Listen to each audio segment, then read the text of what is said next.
이 금고 제가 10분 안에 열어보겠습니다. 수천만 원을 주고 모셔온 교수와 국내 최고 보안 전문가가 몇 시간을 매달리다 고개를 저은 자리였습니다. 다 끝났습니다. 이건 아무도 못 열어요. 코스닥 상장 심사까지 남은 시간 딱 10시간. 회사 직원 수백 명의 생계가 걸린 핵심 기술 문서가 금고 안에 잠겨 있었어요. 그 자리에 낡은 청소 카트를 끌고 들어온 소년이 서 있었습니다. 너 같은 꼬마가 이 금고를 연다고? 이게 우스워 보여? 교수는 화가 난 듯 소리쳤습니다. 그때 벼랑 끝에 몰린 회사 대표가 다가와 말했습니다. 만약 네가 이 금고를 열면 10억을 주지.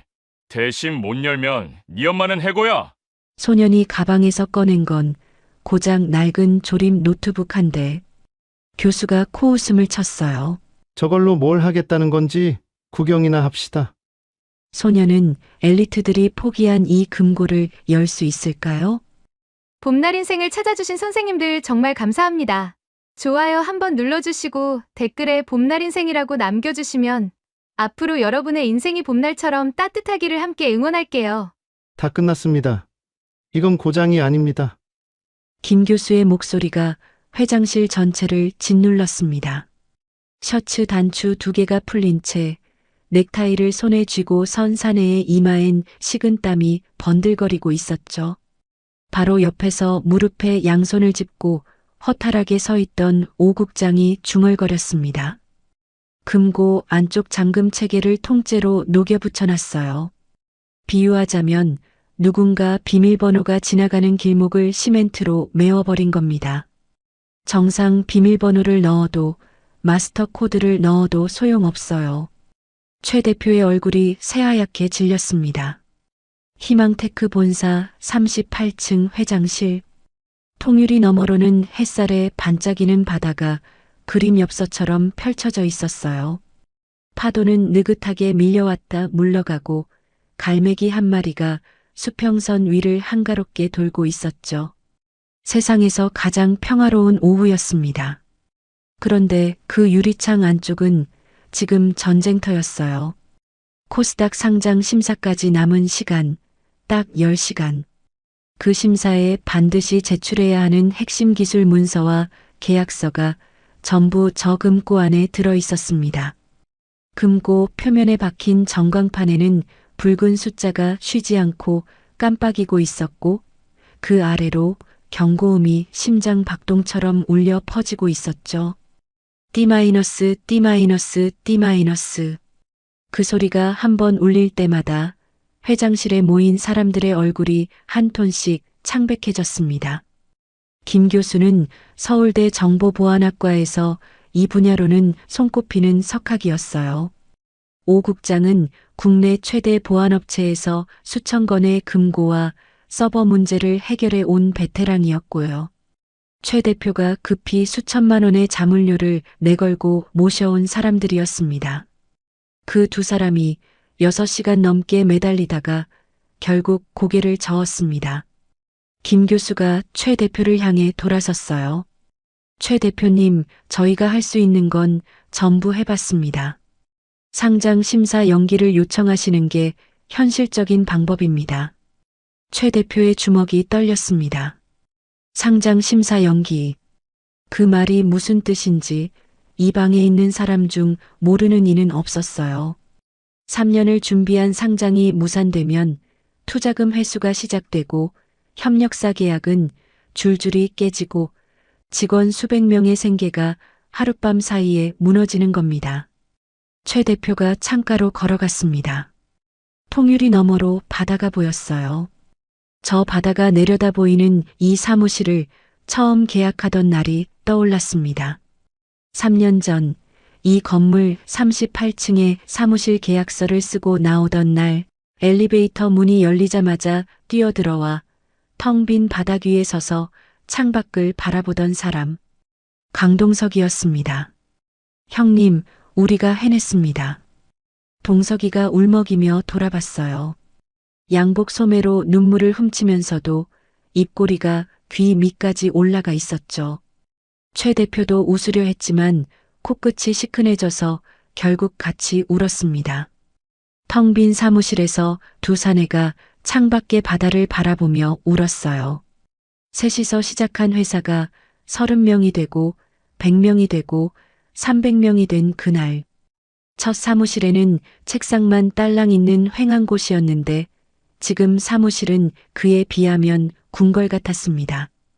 최 대표와 강동석은 젊은 시절부터 같이 살았어요. 옥탑방이라고 부르기도 민망한 반쪽짜리 다락에서 둘이 라면을 끓여 먹으며 사업 계획서를 썼습니다. 종이가 아까워 전단지 뒷면에 썼고 볼펜이 다 되면 편의점에서 시험 삼아 써보는 척하며 몇 줄씩 적어왔죠.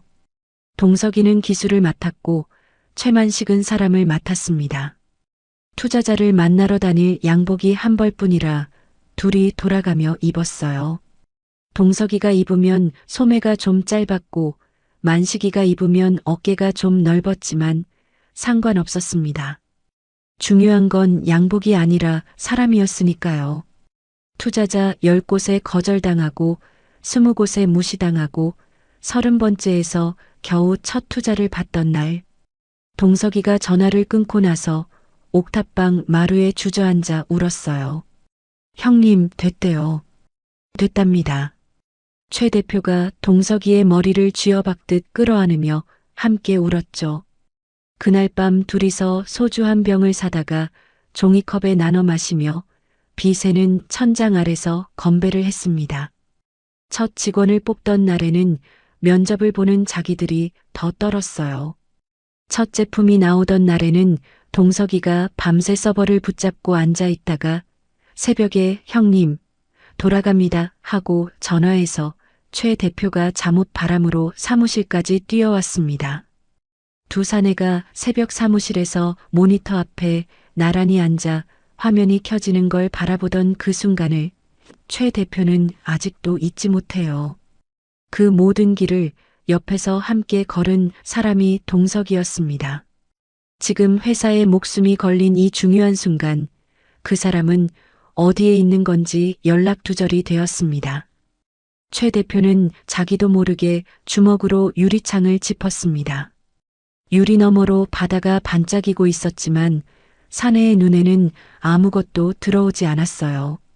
바로 그때 회장실 문이 조심스럽게 열렸어요. 낡은 청소 카트가 먼저 바퀴 소리를 내며 들어왔습니다. 카트를 끌고 있는 건 허리가 살짝 굽은 중년의 여성이었어요. 다림질 자국 하나 없이 빳빳한 연회색 작업복을 입고 고무장갑을 허리춤에 꽂은 채 조용히 고개를 숙이며 안으로 들어섰죠. 청소부 이선아였습니다. 그리고 그 뒤에 소년 하나가 따라 들어왔어요. 선아의 아들 16살 건우였습니다. 선아가 회장실 안의 살벌한 분위기를 보고 흠칫 발을 멈췄습니다. 평소 이 시간이면 아무도 없는 회장실에서 조용히 청소를 마치고 나가곤 했거든요. 죄송합니다. 청소 시간이라서 나중에 다시 오겠습니다. 선아가 카트를 돌리려는 순간 건우의 시선은 다른 곳에 가 있었어요. 소년의 눈이 금고 전광판 위에 붉은 숫자들을 쫓고 있었습니다.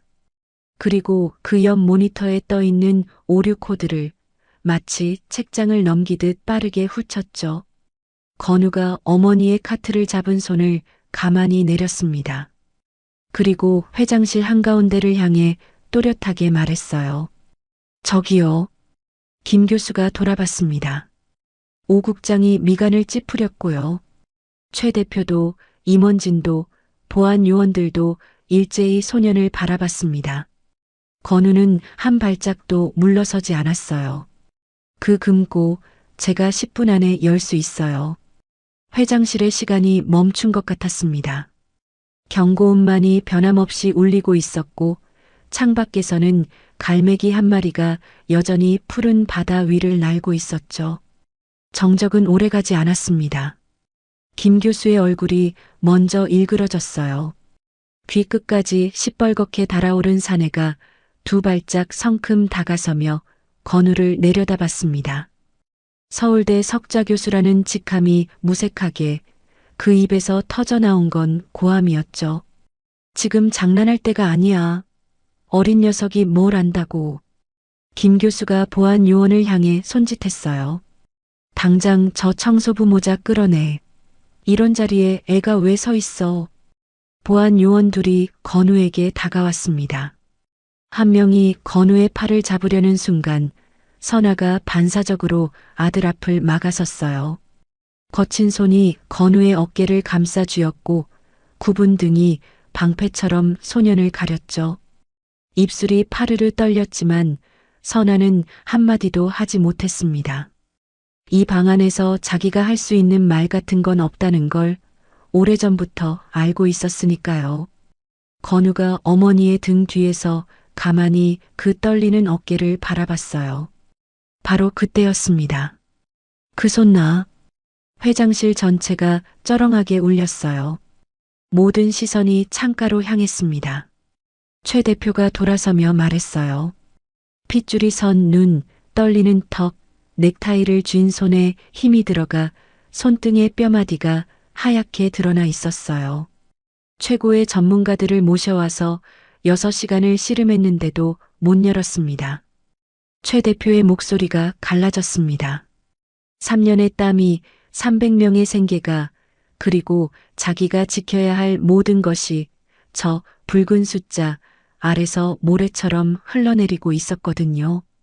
어차피 다 망한 거야. 지금 어차피 아무도 모자는데 한번 해보라고 해보세요. 김 교수가 믿을 수 없다는 얼굴로 입을 벌렸습니다. 대표님, 지금 정신이 있으신 겁니까? 청소부 아들한테 수천억짜리 금고를 맡기겠다고요? 최 대표가 김 교수를 똑바로 쳐다봤어요. 교수님, 지금 이 상황에서 제가 뭘 더 잃겠습니까? 회장실이 다시 조용해졌습니다. 김 교수가 입을 다물었고 오 국장은 팔짱을 낀 채 한숨을 삼켰죠. 보안 요원들이 건우의 팔에서 손을 뗐습니다. 건우가 어머니의 어깨를 2번 토닥였어요. 괜찮다는 뜻이었죠. 선아가 떨리는 눈으로 아들을 올려다보자 건우는 아무 말 없이 고개만 한번 끄덕였습니다. 그 짧은 눈빛 하나에 선아의 손이 천천히 아들의 어깨에서 내려왔어요. 건우가 낡은 가방의 지퍼를 열었습니다. 안에서 나온 건 세상 어디에 내놔도 부끄러울 물건이었어요. 모서리가 깨져 테이프로 덕지덕지 붙여놓은 노트북이었습니다. 뚜껑 한쪽은 경첩이 빠져 고무줄로 묶어둔 상태였고 키보드 위에는 지워진 글씨 대신 유성펜으로 직접 써넣은 알파벳이 빼곡했죠. 김 교수가 코웃음을 쳤어요. 고개를 절레절레 흔들며 뒷짐을 지더니 옆에 선 오 국장에게 속삭였습니다. 저걸로 뭘 하겠다는 건지 구경이나 합시다. 건우는 들었을 겁니다. 하지만 고개도 돌리지 않았어요. 소년이 금고 옆 서버 단자에 낡은 케이블을 꽂았습니다. 노트북 화면이 깜빡이며 살아났고 새까만 바탕 위에 초록색 글씨가 폭포처럼 쏟아지기 시작했죠. 건우의 손가락이 움직이기 시작했습니다. 빠르지도 느리지도 않았어요. 마치 오래된 바둑판 위에 돌을 놓듯 정확하고 침착하게 한 수 한 수를 놓아가고 있었죠. 회장실의 모든 눈이 그 낡은 화면 위에 모였습니다. 10초, 20초, 30초. 건우의 눈동자가 화면 위를 훑더니 어느 한 지점에서 멈췄어요. 손가락이 잠깐 허공에서 머뭇거리다가 엔터키 위에 올라갔습니다. 탁! 그 소리가 회장실에 울리는 순간 금고 전광판의 붉은 숫자가 멈췄습니다. 6시간 동안 쉼없이 줄어들며 모두의 심장을 쥐어짜던 그 파괴 카운트다운이 숨이 끊기듯 딱 멈춰 선 거예요. 오 국장의 팔짱이 풀렸습니다. 두 팔이 축 늘어지더니 사내가 한 걸음 비틀거리며 금고 전광판을 올려다봤어요. 말도 안 돼. 오 국장의 입술이 바들바들 떨렸습니다. 수천 건의 보안 사고를 해결해온 20년 경력의 베테랑이 16살짜리 소년의 엔터키 한 번에 넋이 나간 얼굴을 하고 있었죠. 자네, 지금 무슨 짓을 한 건가? 건우가 의자를 돌렸습니다. 김 교수와 오 국장의 얼굴을 한번 쓱 훑고는 시선을 돌려 어머니를 찾았어요. 선아는 청소 카트 옆에 두 손을 꼭 모은 채 서 있었습니다. 무슨 일이 벌어진 건지 정확히는 몰랐지만 아들을 바라보는 그 눈에는 세상 모든 걱정과 세상 모든 믿음이 함께 고여 있었죠. 건우가 자리에서 일어나 어머니에게 걸어갔습니다. 땀에 젖은 작업복 소매로 얼룩진 어머니의 손을 꼭 쥐었어요. 그리고 씩 웃었습니다. 시멘트가 굳기 전에 제가 물기를 싹 틀어버렸거든요. 선아는 그 말뜻을 몰랐을 거예요. 하지만 아들이 웃고 있다는 것, 그리고 방 안의 어른들이 처음으로 숨을 내쉬고 있다는 것만은 알 수 있었습니다. 선아의 거친 손이 아들의 손 위에 포개졌고 입술 한쪽이 간신히 올라가며 떨리는 미소가 번졌어요. 창밖의 바다 위로 오후 햇살이 길게 내려앉고 있었습니다. 카운트다운은 멈췄지만 금고는 여전히 닫혀 있었습니다. 건우가 다시 노트북 앞에 앉았어요. 아까와는 분위기가 달랐죠. 소년의 눈빛에 장난기가 사라지고 이마 위로 땀줄기가 하나 흘러내리기 시작했습니다. 카운트다운을 멈춘 건 응급지열 같은 거였어요. 진짜 수술은 지금부터였죠.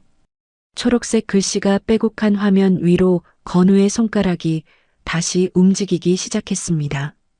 금고의 잠금 체계가 얼마나 복잡하게 꼬여 있는지 한 겹을 벗기면 그 아래 또 한 겹이 나타나고 그걸 풀면 또다시 새로운 매듭이 기다리고 있었어요. 마치 실타래 10개를 한꺼번에 뒤엉켜 놓은 것 같았죠. 건우가 묵묵히 한 올 한 올 풀어가고 있을 때 뒤에서 오 국장이 다가왔습니다. 거기 지금 건드리면 안 돼. 그 구간은 레이어드 인크립션 프로토콜이 3중으로 걸려 있어. 섣불리 손 떼면 리커버리 자체가 블로킹돼. 건우의 손가락이 멈추지 않았어요. 화면에서 눈도 떼지 않은 채 건우가 답했습니다. 국장님, 쉽게 말씀드릴게요. 지금 이 금고는 동네 고물상 창고문이랑 똑같아요. 문 앞에 고장난 냉장고를 5대 쌓아놨거든요. 국장님은 그 냉장고를 하나하나 수리해서 치우려고 하시는 거고, 저는 옆에 지게차, 길을 내서 한꺼번에 밀어버리려는 겁니다. 오 국장의 입이 벌어졌다가 다물어졌습니다. 반박을 하려 했지만 소년의 손 아래서 화면이 쉬지 않고 변해가는 걸 보니 끼어들 틈이 없었어요. 결국 한 발짝 물러서며 팔짱을 다시 꼈죠. 그 표정에는 분함과 당혹이 뒤섞여 있었습니다. 건우의 손놀림은 거침이 없었어요.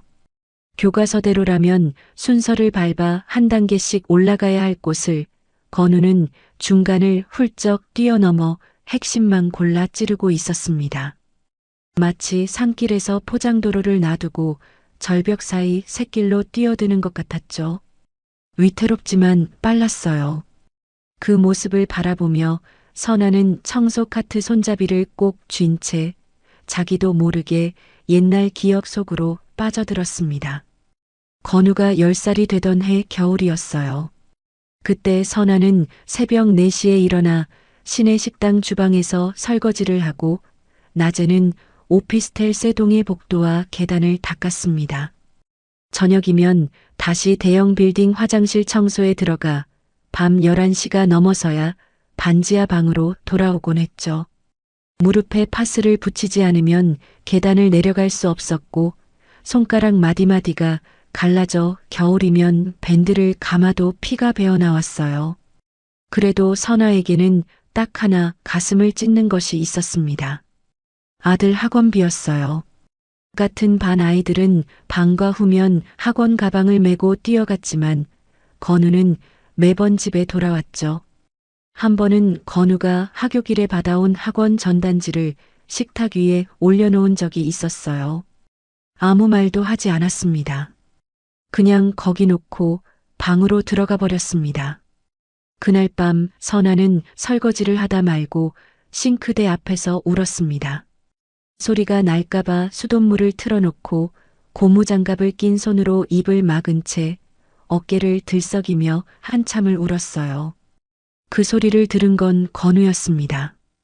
방문 틈으로 어머니의 등을 본 소녀는 그날부터 학원 이야기를 다시는 꺼내지 않았어요. 대신 주말이면 동네 뒷골목 고물상을 찾아가기 시작했죠. 폐업한 PC방에서 나온 부품 더미, 버려진 모니터, 녹슨 하드디스크. 다른 사람 눈에는 쓰레기에 불과한 것들을 건우는 반지하 방으로 하나씩 끌고 왔습니다. 방바닥에 부품을 늘어놓고 도서관에서 빌려온 컴퓨터 책을 펴놓고 혼자서 조립하고 분해하고 다수 조립했어요. 합판 책상 위에 올려놓은 모니터가 처음으로 불이 들어오던 날 건우는 어머니를 불렀습니다. 엄마, 나 이거 만들었어. 이제 학원 안 가도 돼. 선아는 아들이 무엇을 만들었는지 몰랐어요. 번쩍이는 화면도 초록 글씨도 전부 다른 세상 말 같았죠. 하지만 아들의 두 눈이 세상에서 처음 보는 빛으로 반짝이고 있다는 건 어머니의 눈에도 또렷했습니다. 그날 선아는 울지 않았어요.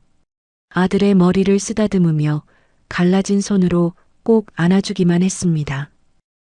거기서부터였습니다.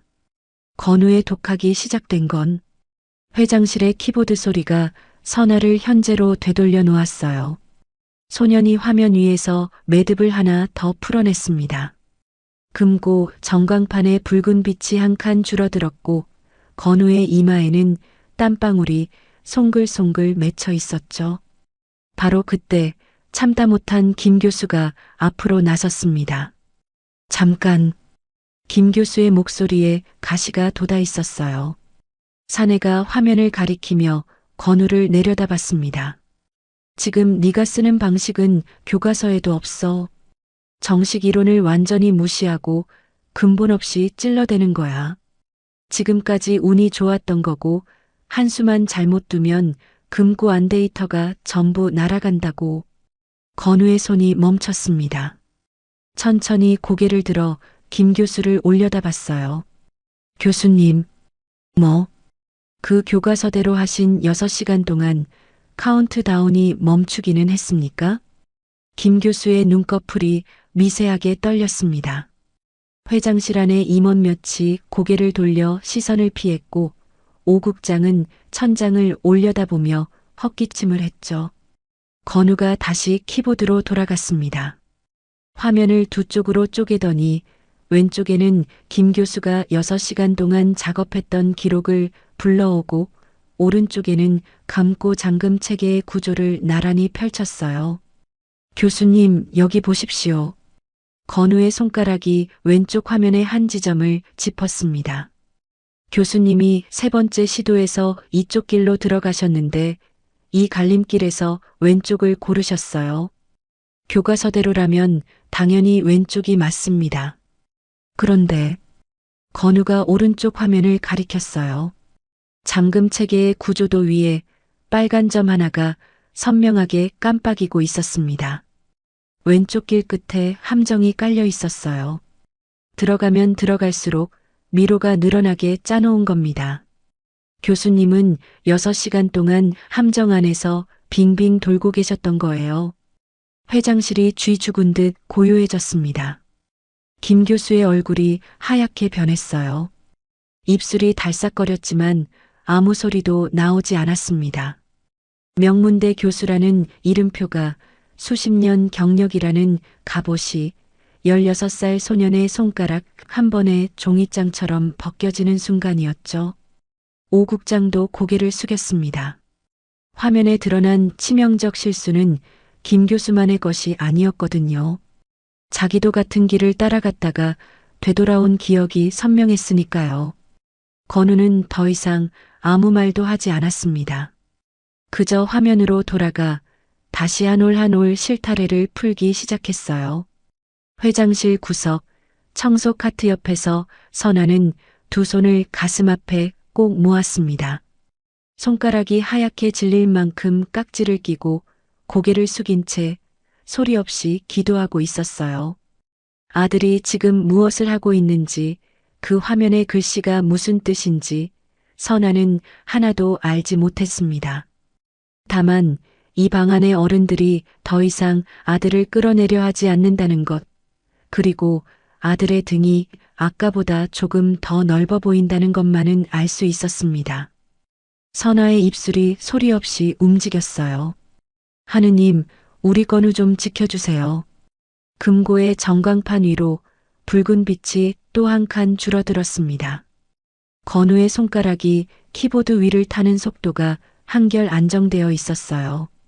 처음의 긴장은 어느새 집중으로 바뀌어 있었고 꼬여있던 실타래가 하나씩 풀릴 때마다 소년의 어깨에서 힘이 빠지는 게 보였죠. 회장실의 공기도 조금씩 풀려가고 있었습니다. 김 교수는 벽에 기대선 채 팔짱을 끼고 있었고 오 국장은 조용히 건우의 화면을 지켜보고 있었어요. 최 대표의 굳었던 턱선도 아주 조금 풀어진 듯 했죠. 그때였습니다. 건우의 화면이 갑자기 까맣게 꺼졌어요. 1초, 2초, 아무것도 보이지 않는 칠흑 같은 화면 위에 시뻘건 글자가 한 자씩 타이핑되기 시작했습니다. 포기해라, 꼬마야. 회장실의 숨소리가 멈췄어요. 모든 눈이 그 작은 노트북 화면에 꽂혔습니다. 붉은 글자는 거기서 멈추지 않았죠. 한 줄이 더 올라왔습니다. 네가 아무리 발버둥 쳐도 이 금고는 안 열려. 건우의 손가락이 키보드 위에서 얼어붙었어요. 소년의 눈동자가 화면 위 붉은 글씨를 따라 천천히 움직였습니다. 한 글자 한 글자 읽어내려가는 사이 소년의 표정이 변했어요. 놀란 것도 아니고 겁먹은 것도 아니었습니다. 이마에 주름이 하나 잡히더니 입꼬리가 미세하게 내려갔죠. 뭔가를 알아차린 사람의 얼굴이었습니다. 오 국장이 먼저 소리를 질렀어요. 이게 뭐야? 금고가 스스로 메시지를 보내는 건 아닐 텐데. 김 교수가 화면 앞으로 달려왔습니다. 붉은 글씨를 보더니 얼굴이 하얗게 질렸죠. 누군가 밖에서 들어오고 있어. 실시간으로. 이건 단순 고장이 아니야. 지금 이 순간에도 공격이 들어오고 있는 거라고. 그 말이 떨어지는 순간 회장실 안의 공기가 통째로 바뀌었습니다. 임원들의 얼굴에서 안도의 기색이 싹 지워졌고 최 대표가 금고 앞으로 성큼 다가섰어요.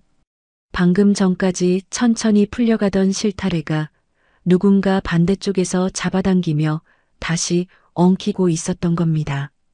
건우가 입을 열었어요. 맞습니다. 지금 이 금고를 저 말고 다른 누군가가 만지고 있어요.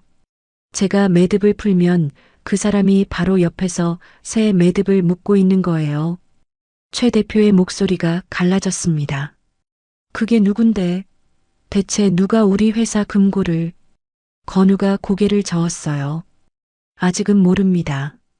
하지만 지금부터 찾아야 해요. 가만히 앉아서 풀기만 하면 이 사람은 계속 새 매듭을 만들 겁니다. 건우가 키보드에 손을 올렸습니다. 까만 화면 위 초록색 글씨가 다시 살아났고 그 옆으로 붉은 커서 하나가 깜빡이고 있었어요.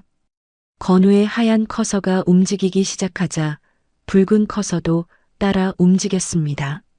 마치 바둑판 위에 마주 앉은 두 사람 같았어요. 건우가 한 수를 놓으면 상대가 곧바로 받아쳤습니다. 건우가 길을 하나 뚫으면 붉은 커서가 그 길목을 막았고 건우가 돌아가면 상대도 돌아가서 기다리고 있었죠. 화면 위에서 하얀 점과 붉은 점이 쉬지 않고 부딪히며 마치 살아있는 것처럼 서로를 물고 물었습니다. 회장실에 모인 사람들은 숨도 쉬지 못했어요. 화면 위에 펼쳐지는 그 싸움이 정확히 어떤 의미인지 몰라도 하얀 점이 밀릴 때마다 금고 전광판의 붉은 빛이 다시 깜빡거리는 건 누구나 볼 수 있었으니까요. 건우의 이마에서 땀이 턱 끝으로 떨어졌습니다. 소년의 눈이 쉼없이 화면을 훑고 있었어요. 상대는 만만치 않았습니다. 아까 김 교수나 오 국장과는 차원이 다른 상대였죠. 건우가 세수를 내다보고 길을 열면 상대는 내수 앞을 읽고 이미 그 자리에 벽을 세워놓고 있었어요. 하지만 건우도 물러서지 않았습니다. 상대가 벽을 세우면 건우는 벽을 부수는 대신 아예 다른 방향으로 새끼를 팠어요. 정석을 버리고 골목길로 파고드는 거였죠. 교과서에는 없는 길, 고물상 부품을 만지며 몸으로 익힌 감각만이 찾아낼 수 있는 틈새였습니다. 하얀 커서가 빠르게 움직였어요. 파고, 뚫고, 빠지고, 다시 파고. 붉은 커서가 허겁지겁 뒤를 쫓았지만 건우는 이미 두 걸음 앞에 가 있었죠. 그리고 그 수싸움의 끝에서 건우가 무언가를 찾아냈습니다. 소년의 손가락이 멈췄어요. 화면을 뚫어지게 바라보던 건우의 눈이 가늘어졌습니다. 입술을 한번 깨물더니 천천히 의자를 돌려 최 대표를 바라봤어요. 건우의 목소리가 낮아졌습니다. 대표님, 밖에서 억지로 부순 게 아니에요. 최 대표가 미간을 찌푸렸어요. 그게 무슨 소리야? 건우가 화면을 가리켰습니다. 하얀 커서가 붉은 커서의 흔적을 따라간 길 끝에 이 금고의 잠금 체계가 처음 무너지기 시작한 지점이 찍혀 있었어요. 그 지점의 흔적은 밖에서 안으로 들어온 것이 아니었습니다. 안에서 밖으로 열린 것이었죠. 누군가 안에서 문을 활짝 열어줬어요. 최 대표의 숨이 멈췄습니다. 안에서, 그 말은 이 회사 내부의 누군가, 금고 접근 권한을 가진 사람이 직접 빗장을 풀었다는 뜻이었어요. 회장실의 공기가 얼음처럼 굳었습니다. 최 대표의 시선이 천천히 움직였어요. 김 교수, 오 국장, 임원들, 보안 요원들. 한 사람 한 사람의 얼굴 위를 지나갔죠. 그리고 그 시선이 닿는 사람마다 저도 모르게 한 발짝씩 물러섰습니다. 내부에 금고 접근 권한이 있는 사람이 몇이나 되지? 최 대표의 물음에 임원 한 명이 떨리는 목소리로 대답했어요. 대표님 포함해서 딱 3명입니다. 대표님, 재무이사님, 그리고 기술이사 강동석 이사님. 강동석. 그 이름이 회장실에 울린 순간 최 대표의 눈동자가 흔들렸습니다. 하지만 그건 한순간이었어요. 최 대표가 고개를 돌려 창밖을 바라봤습니다. 바다는 여전히 고요했고 오후의 햇살은 아무 일 없다는 듯 수면 위에서 부서지고 있었죠. 회장실 안에서는 아무도 입을 열지 못했습니다. 의심이라는 독이 사람과 사람 사이를 천천히 갈라놓고 있었고 금고의 경고음만이 변함없이 그 틈새를 채우고 있었어요. 지금 이 자리에 없는 사람, 강동석 1명. 건우가 다시 화면으로 돌아갔습니다. 붉은 커서는 아까의 수싸움 이후 잠시 움직임을 멈추고 있었지만 소녀는 알고 있었어요. 저 커서 너머의 누군가가 지금 이 순간에도 숨을 고르고 다음 수를 준비하고 있다는 것을. 싸움은 아직 끝나지 않았습니다. 건우의 손가락이 멈추지 않았습니다. 붉은 커서가 잠시 숨을 고르는 사이 건우는 공격을 멈추는 대신 다른 길을 파고들었어요. 상대와 정면으로 부딪히는 게 아니라 상대가 지나온 발자국을 거꾸로 따라가기 시작한 거죠. 고물상에서 부품의 출처를 추적하듯 하나하나 흔적을 뒤집어가며 그 길의 시작점을 더듬어 갔습니다. 회장실의 사람들은 화면 앞에 모여서서 숨소리조차 죽이고 있었어요. 건우의 하얀 커서가 빠르게 움직였습니다. 수십 개의 갈림길을 스쳐 지나가고 겹겹이 쌓인 흔적의 더미를 헤치고 마침내 한 지점에 도착했어요. 금고의 잠금 체계가 가장 처음 흔들리기 시작한 바로 그 뿌리였습니다. 건우의 손가락이 엔터키를 눌렀어요.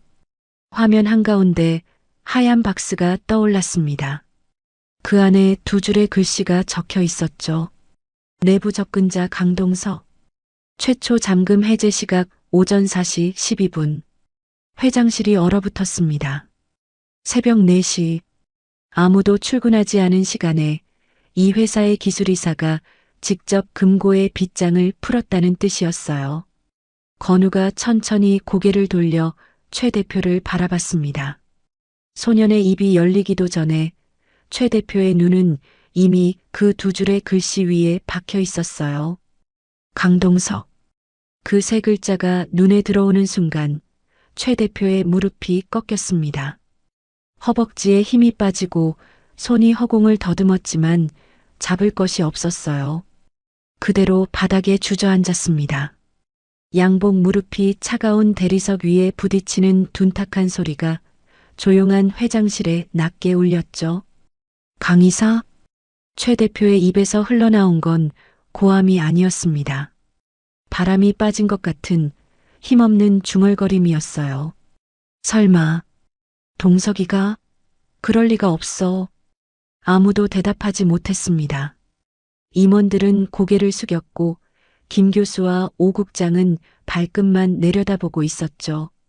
선아는 청소 카트 뒤에서 입을 틀어막은 채 바닥에 주저앉은 최 대표의 등을 바라보고 있었어요. 최 대표의 눈앞으로 15년 전의 풍경이 밀려왔습니다. 부산 어느 뒷골목, 옥탑방이라고 부르기도 민망한 반쪽짜리 다락이었어요. 장마철이면 천장 이음새로 빗물이 줄줄 새서 냄비며 대야를 받쳐놓아야 했죠. 바닥에는 곰팡이가 슬어 늘 퀴퀴한 냄새가 배어 있었고 여름에는 숨이 막힐 만큼 뜨겁고 겨울에는 입김이 나올 만큼 추웠습니다. 그 방에서 둘이 마주 앉아 라면을 끓여 먹곤 했어요. 냄비 하나에 라면 2개. 최만식이 면을 건지면 강동석이 국물을 마시고 동석이가 면을 건지면 만식이가 국물을 마셨습니다. 계란이 하나 남은 날이면 서로 상대편 그릇에 넣어주려다가 결국 젓가락 싸움을 하며 웃었죠. 그날도 비가 내리고 있었어요. 천장에서 뚝뚝 떨어지는 물방울이 대야를 때리는 소리 사이로 창밖 바다의 파도 소리가 희미하게 들려오던 밤이었습니다. 라면 국물까지 깨끗이 비운 최만식이 젓가락을 내려놓으며 말했어요. 동석아. 응, 형. 우리 꼭 성공하자. 성공해서 어려운 사람 돕자. 우리처럼 비 새는 방에서 라면 끓여 먹는 사람들, 우리가 지붕 하나 만들어주자. 동석이가 웃었습니다. 국물 자국이 묻은 입꼬리를 실룩이며 고개를 끄덕이더니 새끼손가락을 내밀었어요. 형, 약속? 끝까지 같이 가는 거다. 최만식이 동석의 새끼손가락에 자기 손가락을 걸었습니다. 두 사내의 눈이 빗물처럼 젖어 있었지만 그 밤 그 옥탑방은 세상 어떤 곳보다 따뜻했어요. 그게 15년 전이었습니다.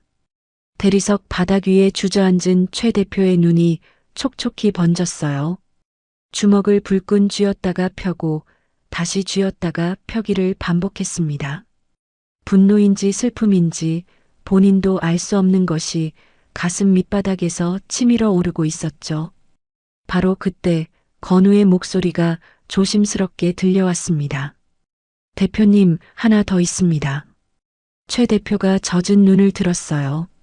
건우가 화면을 가리키고 있었습니다. 강동석 이사의 접속 기록 아래에 은행 이체 내역이 줄줄이 나열되어 있었죠. 거액이었습니다. 경쟁사 쪽에서 넘어온 것으로 보이는 돈이 강 이사의 이름으로 들어왔다가 곧바로 빠져나가 있었어요. 최 대표가 이를 악물었습니다. 그 돈이 어디로 갔어? 건우가 화면을 한 번 더 넘겼어요. 이체 내역의 끝에 입금처가 찍혀 있었습니다. 대학병원 소아희귀질환센터. 최 대표의 미간이 구겨졌습니다. 돈을 빼돌린 거라면 해외 계좌든 개인 통장이든 숨겨놨어야 정상이었어요. 그런데 거액이 한 푼도 남지 않고 전부 병원으로 갔습니다. 그것도 소아희귀질환센터로. 최 대표가 화면을 다시 들여다봤어요. 눈앞에 글씨가 흐려질 만큼 뚫어지게 바라봤지만 숫자는 변하지 않았습니다. 단 한 원도 강동석의 주머니에 남은 돈이 없었어요. 이게 대체 무슨... 최 대표의 중얼거림이 끝까지 이어지지 못했습니다. 배신은 맞았어요. 15년 의리를 베어버린 건 사실이었습니다. 그런데 그 칼을 쥔 손이 돈을 향해 뻗은 게 아니었어요. 어딘가 다른 곳을 향해 있었던 겁니다. 그게 어딘지 왜인지는 아직 알 수 없었지만 최 대표의 주먹이 떨렸습니다. 분노만으로는 설명이 되지 않는 무언가가 가슴 밑바닥에서 꿈틀거리고 있었어요. 사내가 젖은 눈으로 창밖의 바다를 바라봤습니다. 답은 저 화면 안에 없었어요. 강동석의 입에서 직접 듣기 전에는 아무도 이 퍼즐의 빈칸을 채울 수 없었죠. 회장실에 무거운 침묵이 내려앉았습니다. 배신의 윤곽은 드러났지만 그 안에 무엇이 들어있는지는 아직 아무도 몰랐어요. 건우가 조용히 시선을 내리깔고 노트북 화면으로 돌아갔습니다. 소녀는 알고 있었어요. 지금 이 방에 흐르는 것은 자기가 끼어들 자리가 아니라는 것을. 금고의 전광판 위에서 붉은 빛이 여전히 깜빡이고 있었지만 그 빛보다 더 무거운 것이 이 회장실을 채우고 있었죠. 무거운 공기가 회장실을 짓누르고 있었습니다. 최 대표는 바닥에서 일어나지 못한 채 두 손으로 얼굴을 감싸고 있었어요. 임원들은 고개를 숙이고 김 교수와 오 국장도 입을 다문 채 제자리에 서 있었죠. 강동석이라는 이름이 남긴 충격이 아직 이 방 안을 떠나지 못하고 있었습니다. 건우만이 화면 앞에서 손을 멈추지 않고 있었어요.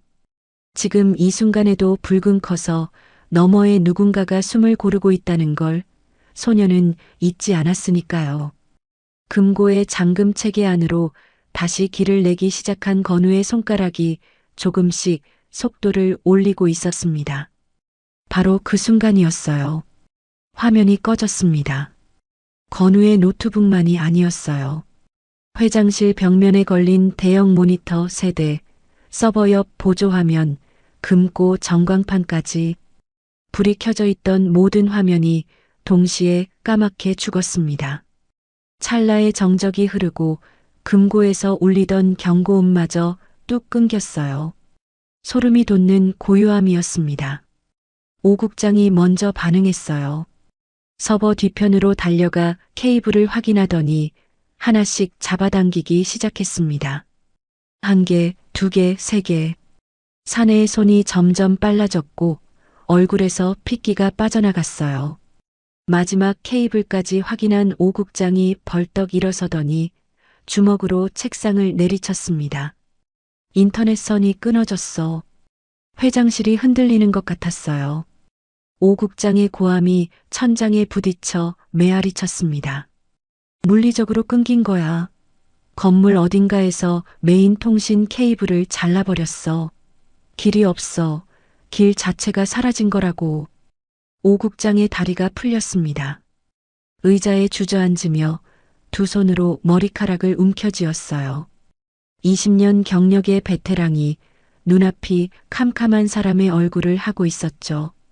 다 끝났어. 그 말이 떨어지자 회장실 안에 마지막 희망까지 꺼져버린 것 같았습니다. 임원 한 명이 휘청거리며 벽에 기대섰고 김 교수는 안경을 벗어 손에 든 채 눈을 감았어요. 최 대표는 여전히 바닥에 앉은 채 아무런 반응도 없었습니다.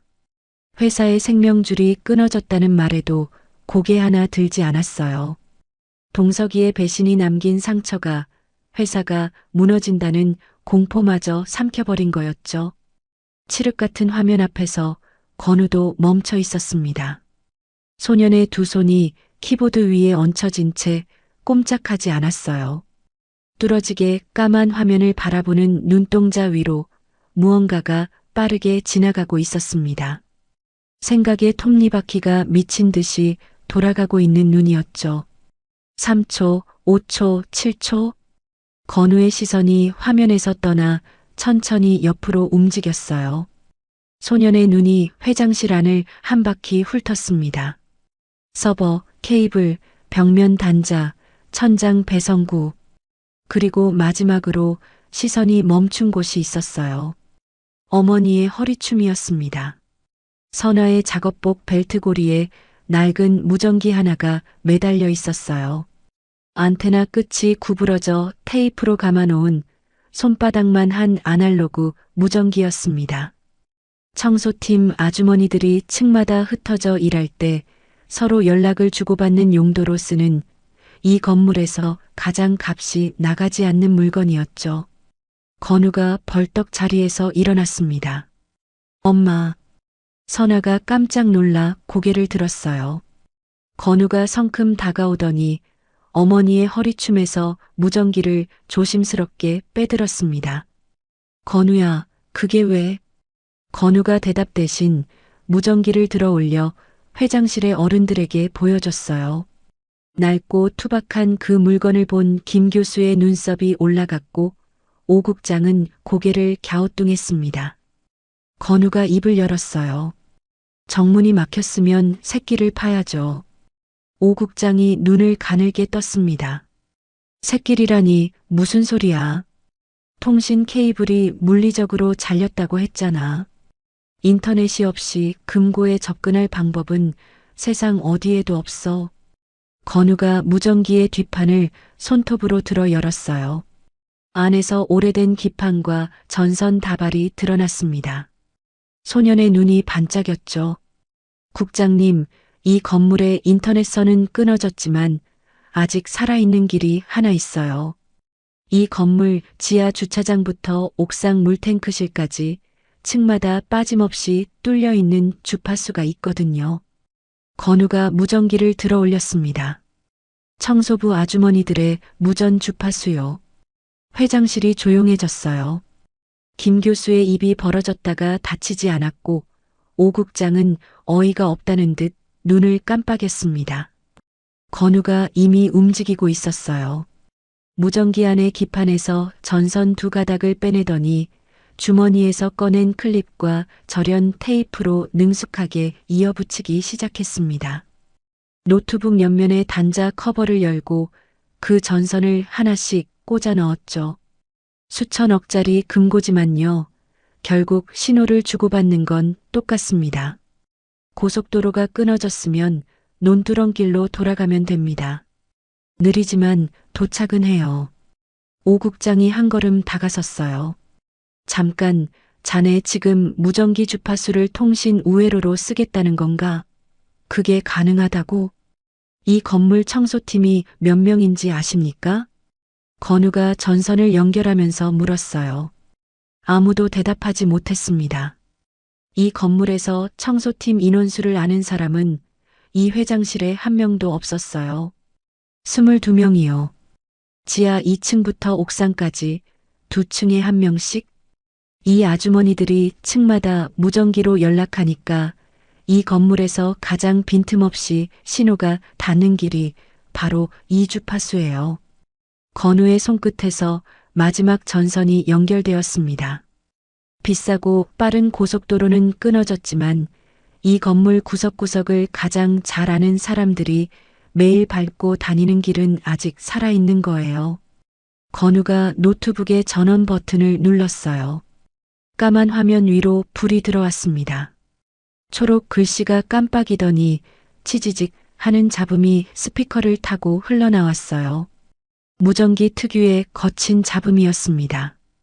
그 소리가 한 번, 2번 끊어지더니 3번째에 맑은 신호음으로 바뀌었어요.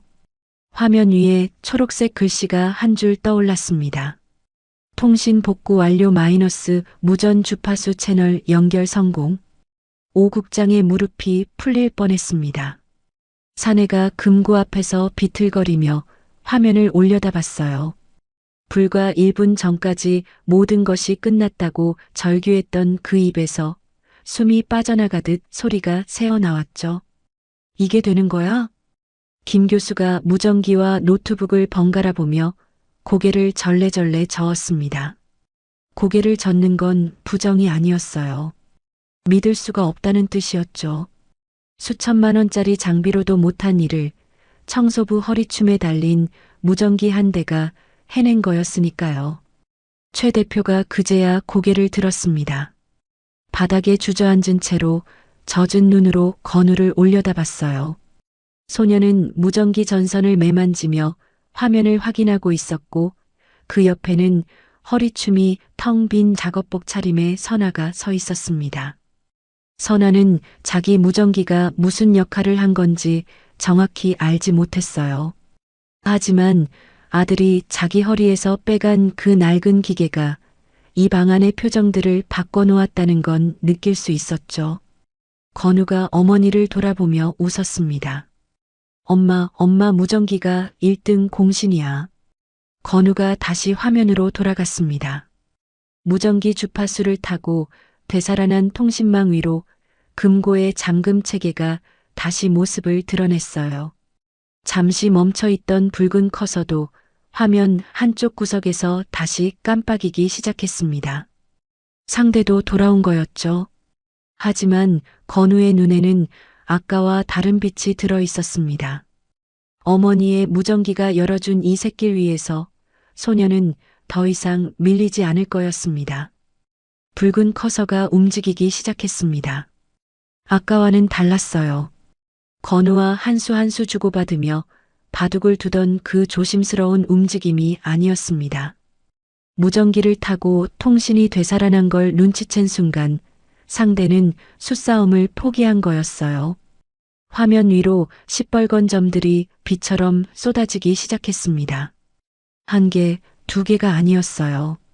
수십 개, 수백 개의 붉은 점이 금고의 잠금 체계 안으로 폭포처럼 밀려들었습니다. 건우가 한 올 한 올 풀어놓은 실타래 위로 불씨를 던져 통째로 태워버리겠다는 거였죠. 오 국장이 화면을 보자마자 비명에 가까운 소리를 질렀어요. 이건 바이러스야. 금고 안의 데이터를 전부 날려버리려는 폭탄이라고. 회장실이 다시 공포로 물들었습니다. 겨우 되살아났던 희망이 채 숨을 쉬기도 전에 목을 조여오는 것 같았어요.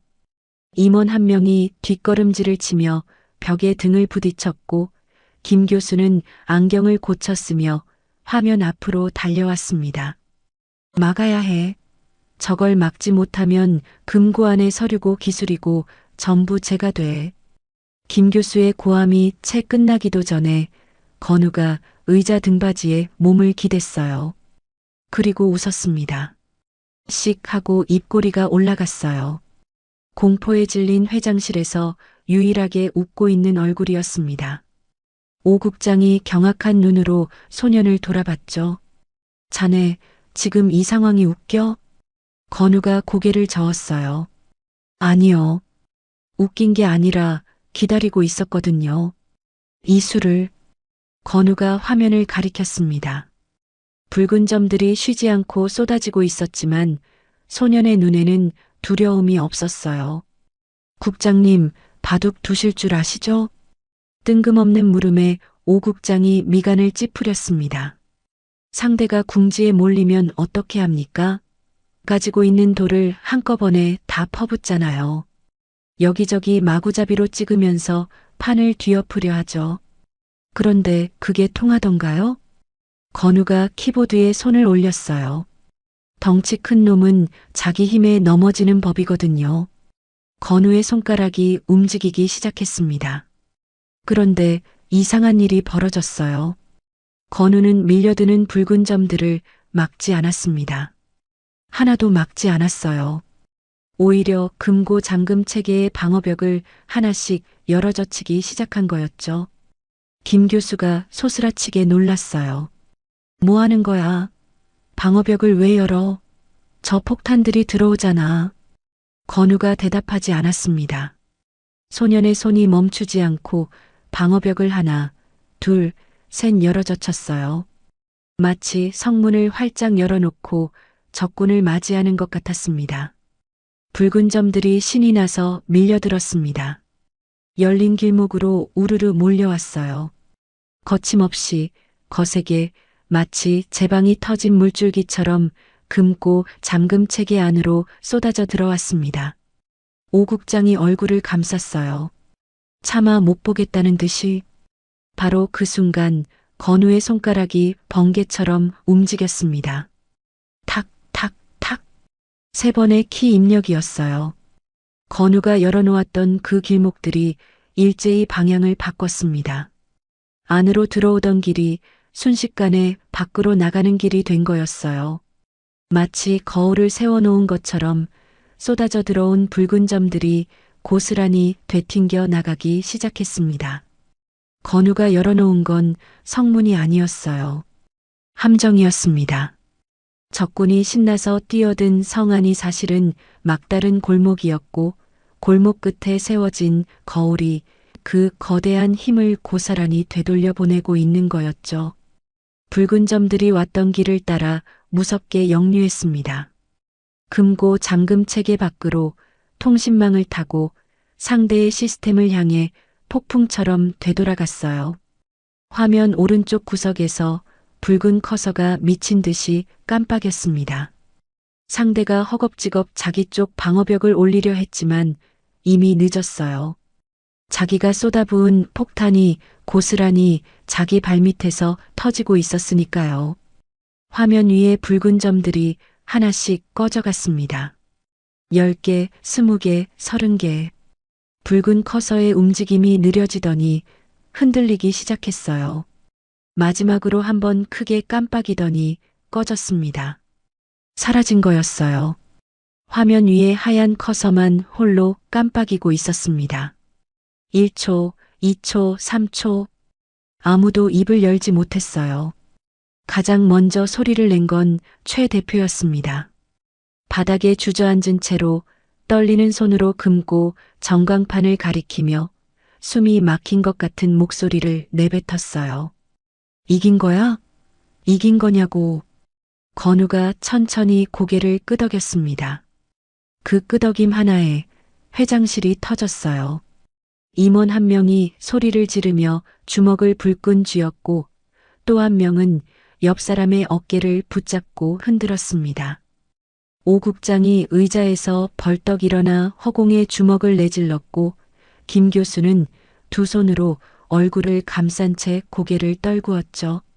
웃는 건지 우는 건지 알 수 없는 표정이었어요.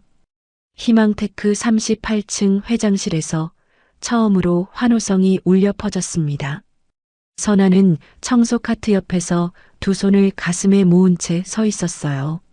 무슨 일이 벌어진 건지 정확히는 몰랐지만 방 안의 어른들이 소리치고 웃는 걸 보니 아들이 해낸 것 같았습니다. 모아두었던 두 손에 힘이 풀리며 꼭 참고 있던 눈물이 뺨을 타고 흘러내렸어요. 소리 내지 않으려 입술을 깨물었지만 어깨가 들썩이는 건 어쩔 수 없었죠. 하지만 환호가 채 가라앉기도 전이었습니다. 회장실 문이 거칠게 열렸어요. 보안 요원 2명이 한 사내를 양쪽에서 붙잡은 채 들어왔습니다. 사내의 양복 어깨가 잡아당겨져 찢어져 있었고 넥타이는 풀어 헤쳐져 가슴팍에 걸려 있었어요. 건물 비상구에서 붙잡혔다고 했습니다. 차를 타고 빠져나가려던 참이었다고요. 보안 요원이 사내를 회장실 한가운데 내려놓았어요. 강동석이었습니다. 환호가 멈췄습니다. 웃음이 사라지고 회장실이 다시 숨을 죽였어요. 강동석의 얼굴은 사람 같지 않았습니다. 이틀은 잠을 못 잔 듯 눈밑이 시커멓게 내려앉아 있었고 입술이 하얗게 말라 갈라져 있었어요. 머리카락이 엉켜 이마에 달라붙어 있었고 온몸이 식은땀으로 젖어 있었습니다. 도망치다 붙잡힌 사람의 모습이 아니었어요. 오래전부터 무너지고 있던 사람이 마침내 다 무너져 내린 모습이었죠. 최 대표가 바닥에서 일어섰습니다. 천천히 두 다리에 힘을 주며 일어서는데 눈을 뗄 수가 없었어요. 지금껏 함께 걸어온 사람이 보안 요원에 붙잡혀 고개를 떨구고 서 있는 모습을 두 사람의 시선이 마주쳤습니다. 강동석의 눈에 고여 있던 것이 뚝 떨어졌어요. 바닥에 닿기도 전에 사내의 무릎이 먼저 꺾였습니다. 강동석의 무릎이 대리석 바닥에 닿는 소리가 회장실 전체에 울렸습니다. 둔탁하고 무거운 소리였어요. 양쪽에서 팔을 잡고 있던 보안 요원들이 흠칫 손을 놓았을 만큼 사내가 스스로 무너져 내린 거였죠. 양복 무릎이 찢어지는 것도, 바닥에 손을 짚으며 손등이 까지는 것도 느끼지 못하는 사람처럼 강동석은 그대로 고개를 떨구었습니다. 그리고 울음이 터졌어요. 한 번, 두 번, 점점 크게 들썩이더니 숨이 끊어진 것처럼 헉 하는 소리가 목구멍에서 터져 나왔습니다. 50줄의 사내가 양복을 입은 채로 바닥에 이마를 찢듯 엎드리며 울음을 토해냈어요. 형님. 그 한마디가 나오기까지 얼마나 걸렸는지 모릅니다. 강동석의 입에서 흘러나온 그 두 글자는 목이 쉬다 못해 찢어진 사람의 소리였어요. 형님, 저를 죽여주십시오. 최 대표의 두 주먹이 떨리고 있었습니다. 턱이 떨리고 눈시울이 떨리고 온몸이 떨리고 있었지만 최 대표는 아직 입을 열지 않았어요. 강동석이 바닥에서 고개를 들었습니다. 눈물과 콧물이 뒤범벅이 된 얼굴로 최 대표를 올려다봤죠. 20년 넘게 형이라 부르며 따랐던 사람의 얼굴을 바닥에 엎드린 채로 올려다보는 거였어요. 그 순간 최 대표가 움직였습니다.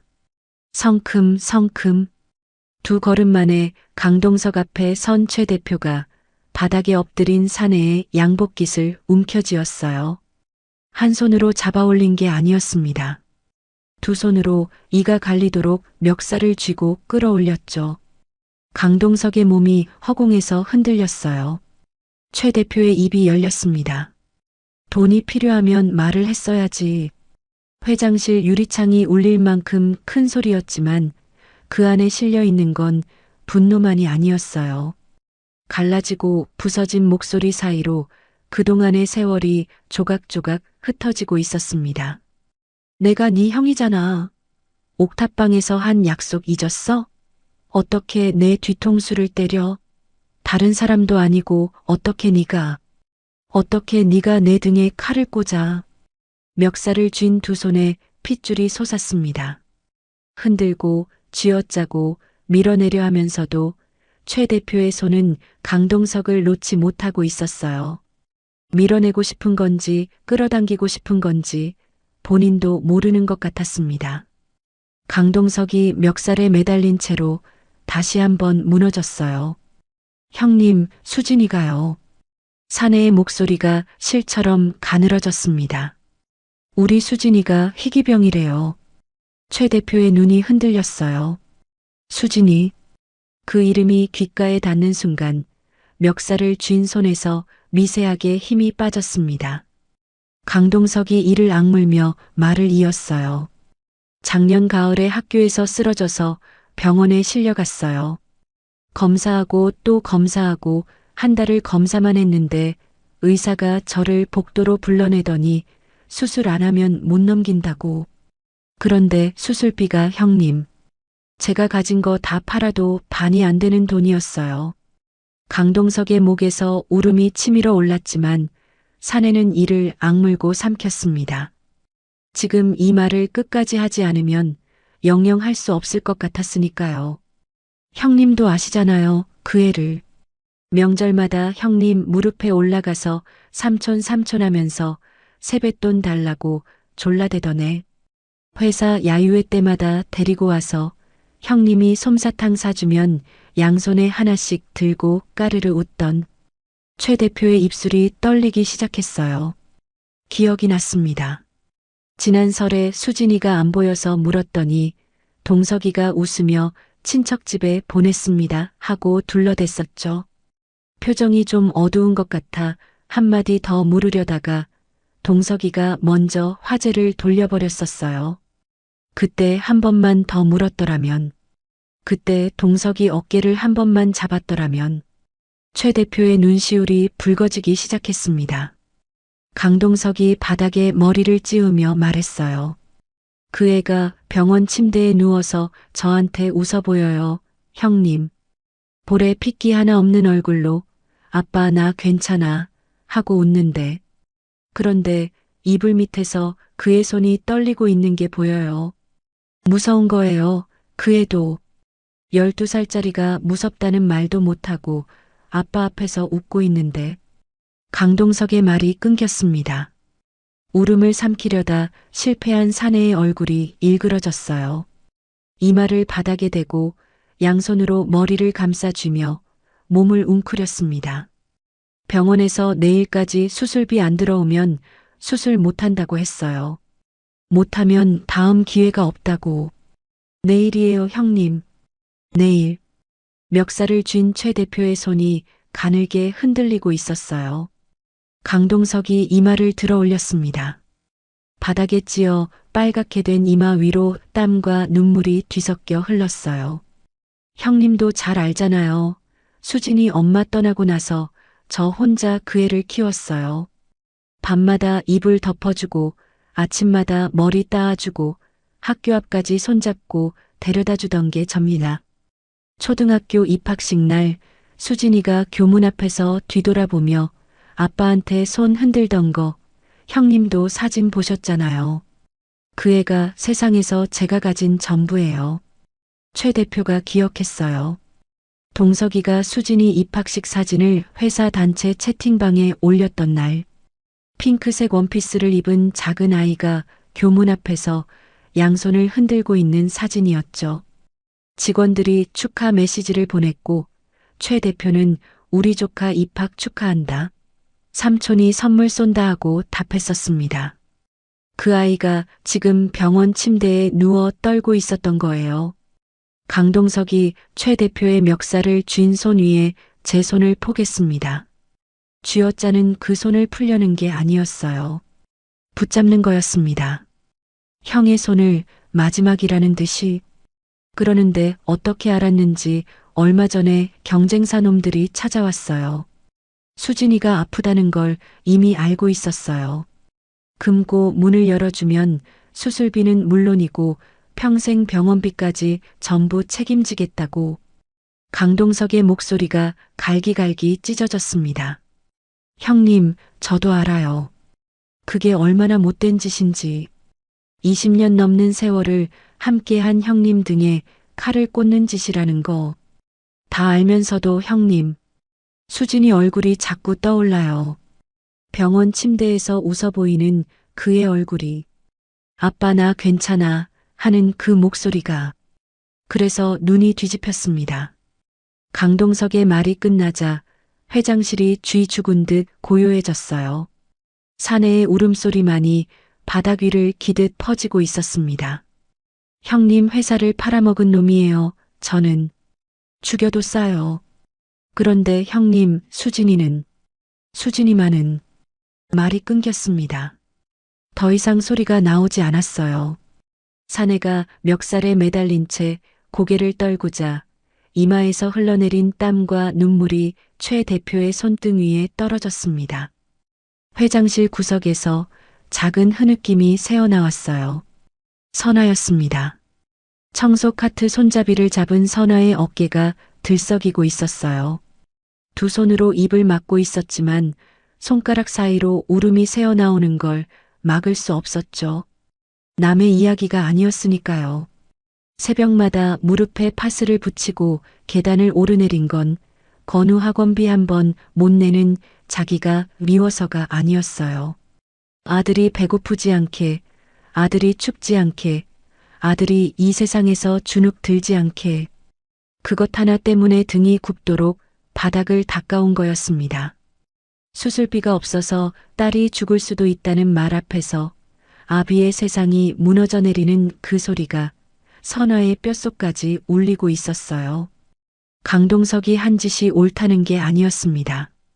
다만 자식 앞에서 무릎이 꺾이고 옳고 그름의 경계가 허물어지는 그 순간만큼은 선아가 누구보다 잘 알고 있었던 거죠.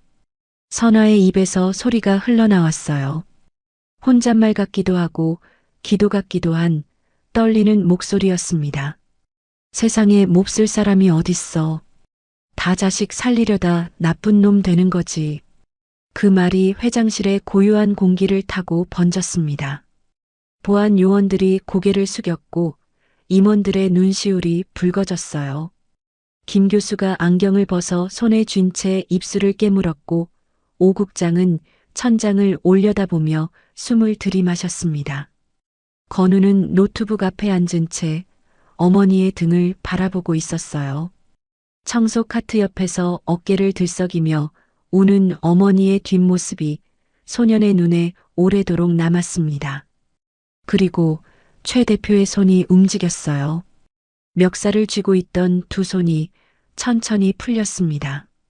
양복깃에서 손가락이 하나씩 떨어지더니 최 대표의 두 팔이 아래로 축 늘어졌어요. 그대로 끝날 것 같았습니다. 그런데 그 팔이 다시 올라왔어요. 최 대표의 두 팔이 강동석의 등을 감쌌습니다.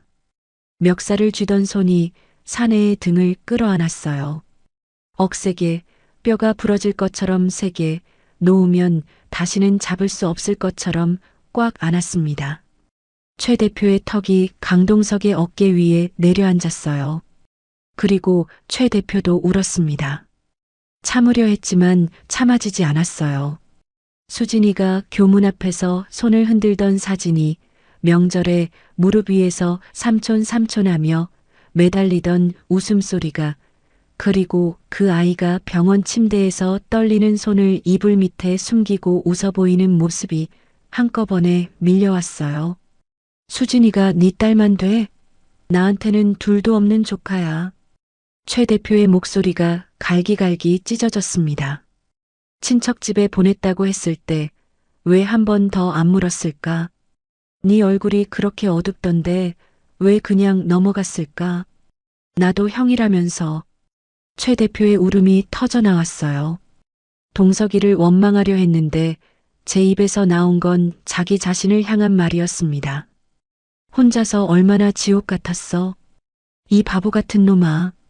강동석이 형의 품에서 무너졌어요.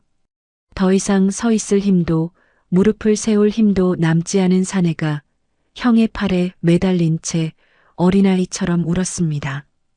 입을 벌리고 소리를 내고 숨이 막힐 때까지 울다가 다시 숨을 들이쉬고 또 울었어요. 두 중년 사내가 회장실 한가운데서 서로를 붙잡고 울고 있었습니다. 양복이 구겨지고 넥타이가 엉키고 눈물이 서로의 어깨를 적셨지만 아무도 신경 쓰지 않았어요. 오 국장이 고개를 깊이 숙였습니다. 김 교수가 안경을 쥔 손등으로 눈가를 훔쳤죠. 보안 요원 한 명이 돌아서서 문 쪽을 바라봤는데 어깨가 떨리는 걸 숨기지 못했어요. 창밖의 바다 위로 오후의 빛이 길게 뻗어 있었습니다. 그 옛날 옥탑방 너머로 보이던 바다와 같은 빛이었어요. 그때 두 사람은 성공을 약속했고 지금 두 사람은 서로의 등을 붙잡고 울고 있었습니다. 세상은 가끔 가장 가까운 사람에게 가장 깊은 상처를 남기고 그 상처 위에서만 피어나는 용서가 있다는 걸 이 회장실에 있는 모든 사람이 보고 있었어요. 두 사내의 울음이 잦아드는 데는 오랜 시간이 걸렸습니다. 최 대표가 먼저 등을 두드렸어요. 말은 하지 않았습니다. 그저 강동석의 등을 아이를 재울 때처럼 천천히 토닥토닥 두드렸을 뿐이에요. 강동석의 어깨가 한번 크게 들썩이고 다시 한번 작게 들썩이더니 서서히 가라앉았습니다. 회장실에 모인 사람들은 숨을 죽인 채 그 모습을 지켜보고 있었어요. 누구도 먼저 말을 꺼내지 못했죠. 이 장면에 끼어들 자격이 자기에게는 없다는 걸 모두가 알고 있었으니까요. 그 사이 건우는 노트북 앞에 앉아 있었습니다. 소녀는 두 사내가 서로를 붙잡고 우는 내내 한 번도 고개를 돌리지 않았어요. 화면 위에 시선을 고정한 채 묵묵히 손가락을 움직이고 있었습니다. 붉은 커서가 사라진 화면 위로 금고 잠금 체계의 마지막 매듭이 건우의 손끝 아래서 한 올씩 풀려가고 있었죠. 마지막 매듭이었습니다. 건우의 이마에 맺힌 땀방울이 눈썹을 타고 흘러내렸어요. 소년이 한 손으로 소매의 얼굴을 훔치고 다시 화면을 들여다봤습니다.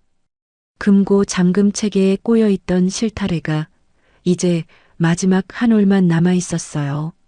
건우의 손가락이 엔터키 위에 올라갔습니다. 소년이 잠깐 멈췄어요. 키보드 위에 얹힌 손가락이 살짝 떨리는 것을 아무도 눈치채지 못했습니다. 건우는 눈을 감았다 떴어요.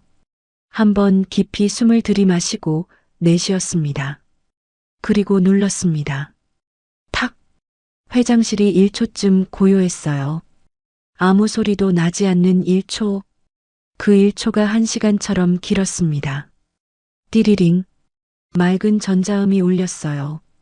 그것은 6시간 넘게 이 회장실을 짓눌러온 경고음과는 전혀 다른 소리였습니다. 쇠가 부딪히는 소리도 경보가 찢어지는 소리도 아니었어요. 마치 새벽녘 멀리서 들려오는 종소리처럼 맑고 깨끗한 한 음이 회장실 전체를 가득 채웠죠. 육중한 금고 문이 움직이기 시작했습니다. 처음에는 틈새로 한 줄기 빛이 새어나왔어요. 가늘고 푸른 빛이었죠. 그 틈이 조금씩 벌어지더니 금고 문이 천천히 열렸습니다. 수백 킬로그램은 될 철제문이 소리 없이 미끄러지듯 양쪽으로 벌어졌어요. 푸른 빛이 쏟아져 나왔습니다. 금고 안에 촘촘히 정리된 서류함이 보였어요. 상장 심사에 제출할 핵심 기술 문서, 투자 계약서, 특허 원본. 3년의 땀과 300명의 생계가 담긴 그 서류들이 한 장도 손상되지 않은 채 제자리에 꽂혀 있었습니다. 최 대표가 강동석의 등에서 손을 떼고 천천히 고개를 돌렸어요. 열린 금고 문을 보는 순간 사내의 두 눈이 커졌습니다. 양볼 위에 눈물 자국이 마르지도 않은 얼굴 위로 믿을 수 없다는 표정이 퍼져나갔죠. 열렸어? 최 대표가 중얼거렸어요. 자기 귀를 의심하는 것 같은 바람이 빠진 목소리였습니다. 열린 거야? 아무도 대답하지 않았어요. 대답 대신 금고 안에서 흘러나오는 푸른 빛이 회장실 바닥 위로 길게 번지고 있었습니다. 그 빛이 최 대표의 구겨진 양복 위를, 강동석의 젖은 얼굴 위를, 그리고 건우의 노트북 위를 조용히 물들였어요. 그때 회장실 뒤편에서 발소리가 들렸습니다. 김 교수였어요. 사내가 벽에 기대서 있던 자리에서 떨어져 나와 천천히 건우에게 걸어오고 있었습니다. 명문대학 교수라는 직함, 수십 년의 경력, 학회에서 쌓아 올린 거니 그 모든 것을 등에 짊어진 사내가 16살 소년 앞에 멈춰 섰어요. 김 교수의 양쪽 팔이 몸 옆으로 붙었습니다. 두 발을 가지런히 모으고 등을 곧게 편 채로 사내가 허리를 숙이기 시작했어요. 깊이, 더 깊이. 사내의 허리가 직각으로 꺾일 때까지 멈추지 않았습니다. 권위 있는 석자 교수가 교복도 벗지 못한 16살 청소부의 아들에게 90도로 허리를 굽혀 인사하고 있었어요. 우리가 졌네. 김 교수의 목소리가 떨렸습니다. 허리를 숙인 채로 바닥을 보며 말했어요. 자니가 진짜 최고야. 아까 무례했던 것 용서하게. 건우가 당황한 얼굴로 자리에서 일어섰어요. 두 손을 허둥지둥 내저으며 김 교수를 일으켜 세우려 했지만 사내는 쉽게 허리를 펴지 않았습니다. 그 옆으로 오 국장이 다가왔어요. 20년 경력의 베테랑은 아무 말 없이 건우 앞에 섰습니다. 그리고 김 교수처럼 두 발을 모으더니 똑같이 허리를 숙였어요. 깊고 또 깊게. 숙인 머리 위로 목덜미가 드러났고 사내의 어깨가 가늘게 떨리고 있었습니다. 두 사내가 나란히 허리를 굽히고 있는 모습을 회장실의 모든 사람이 보고 있었어요. 잠시 정적이 흐르고 누군가 손뼉을 쳤습니다. 짝! 처음 한 번은 작았어요. 누가 쳤는지도 모를 만큼 작은 소리였습니다. 그런데 그 짝 소리가 옆으로 번졌어요. 짝짝, 짝짝짝. 임원 한 명이 박수를 치기 시작했고 옆에 선 사람이 따라 쳤습니다. 보안 요원 한 명이 자세를 풀고 손뼉을 맞댔고 그 옆에 직원도 합류했어요. 순식간이었습니다. 회장실에 모인 모든 사람이 일어서서 박수를 치고 있었어요. 최 대표도, 강동석도, 김 교수도, 오 국장도 젖은 눈으로 붉어진 코로 구겨진 양복으로 하나같이 서서 두 손을 맞대고 있었습니다. 그 박수가 향하는 곳에는 테이프가 덕지덕지 붙은 노트북 앞에 선 16살 소년과 허리춤에 무전기가 빠진 작업복을 입은 어머니가 있었어요. 건우는 박수 소리 속에서 어쩔 줄 몰라 하고 있었습니다. 고개를 숙였다 들었다.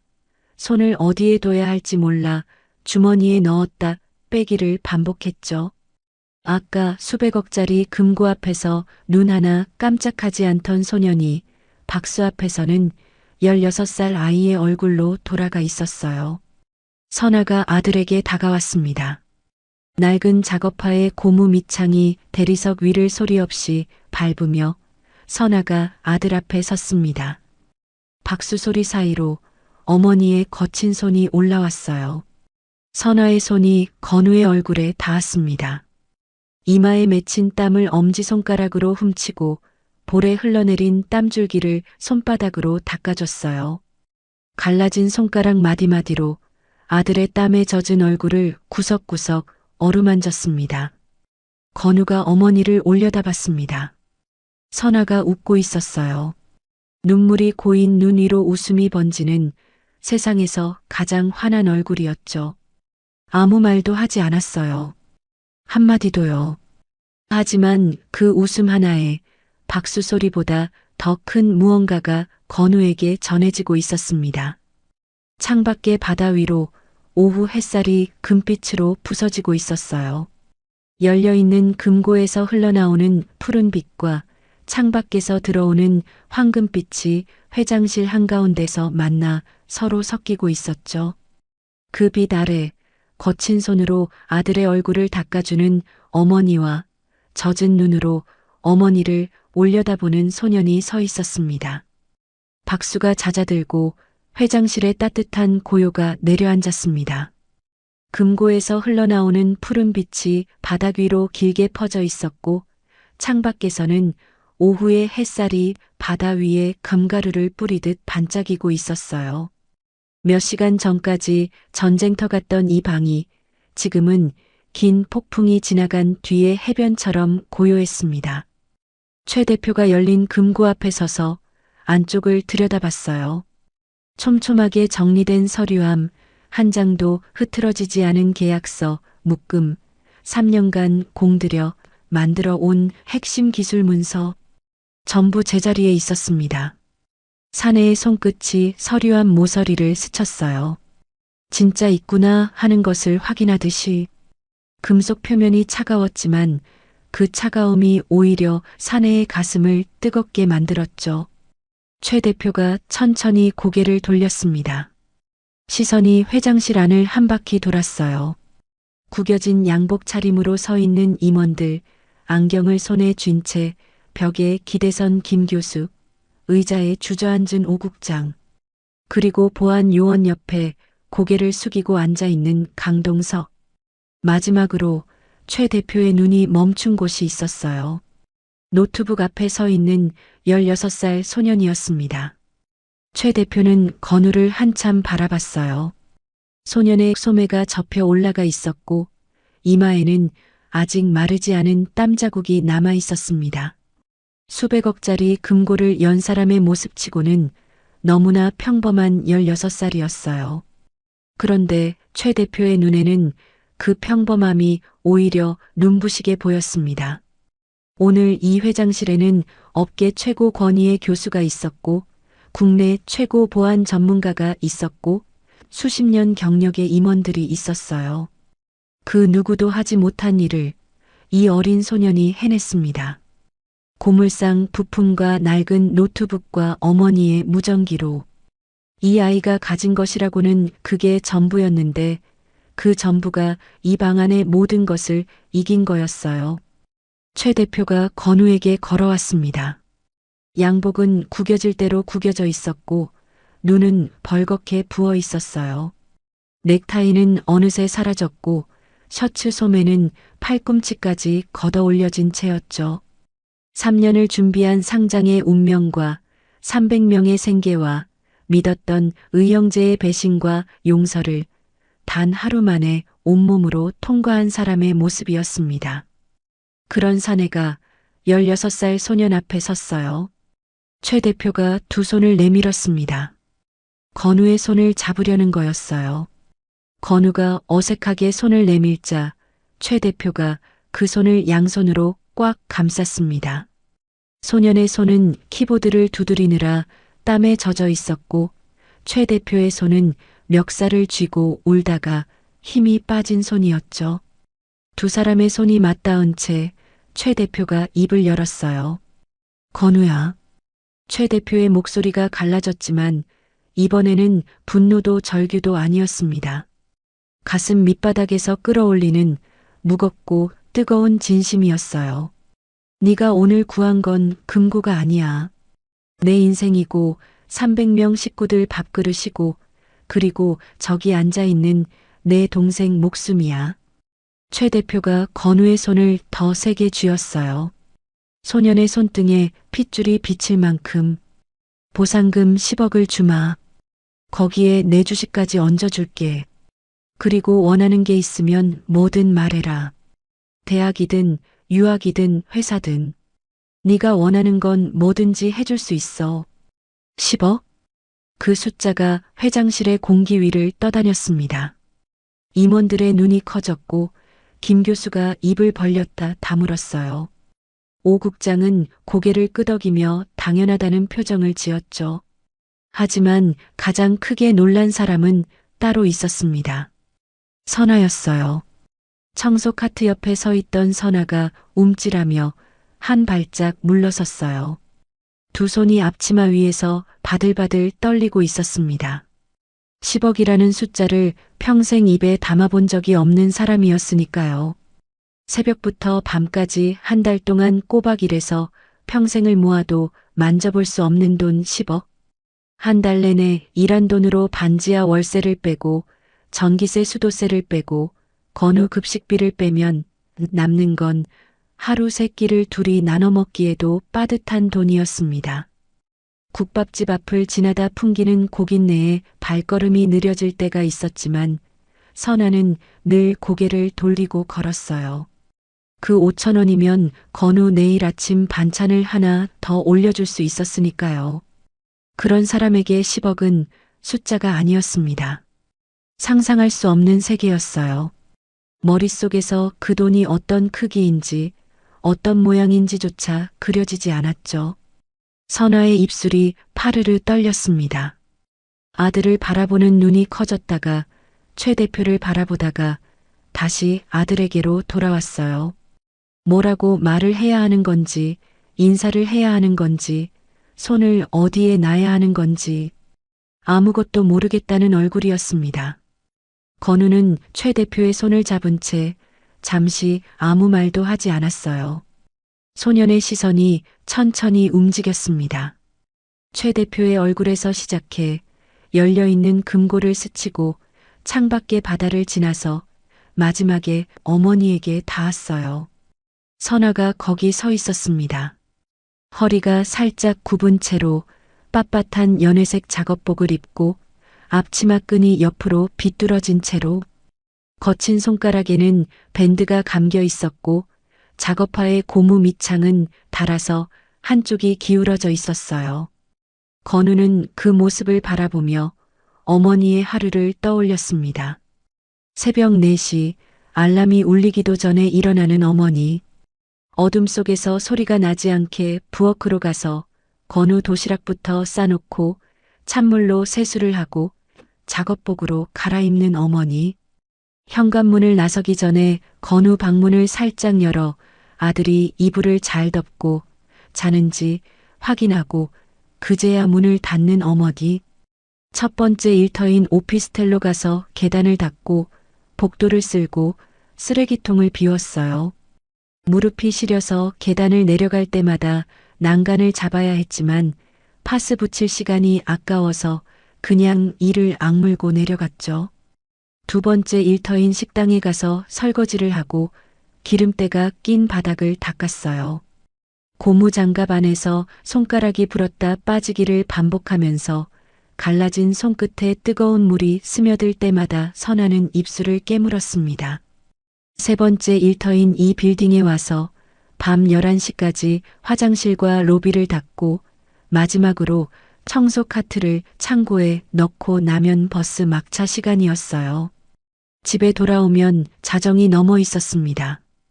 반지하 방 현관에 건우의 운동화가 가지런히 놓여 있는 걸 보고 선아는 그제야 하루에 힘이 빠지곤 했어요. 무릎에 파스를 붙이고 갈라진 손가락에 밴드를 감고 거실 한쪽에 깔아놓은 이불 위에 누우면 천장에 가로등빛이 반사되어 길쭉한 네모를 만들었죠. 그 네모를 바라보면서 선아는 생각했어요. 내일도 4시에 일어나야지. 건우 도시락에 뭘 넣어줄까? 그게 어머니의 하루였습니다. 365일 하루도 빠짐없이. 건우의 눈시울이 붉어졌어요. 소년이 천천히 고개를 저었습니다. 대표님, 저는 큰돈 필요 없어요. 최 대표가 눈을 깜빡였어요. 뭐라고? 임원들 사이에서 웅성거림이 일었습니다. 10억을 거절하는 사람이 이 세상에 있다는 것을 이 방 안에 누구도 상상하지 못한 거였죠. 김 교수가 어이없다는 얼굴로 오 국장을 바라봤고 오 국장은 건우를 뚫어지게 쳐다봤습니다. 건우의 목소리가 낮아졌어요. 살짝 떨렸지만 또렷했습니다. 대신 하나만 부탁드려도 됩니까? 최 대표가 고개를 끄덕였어요.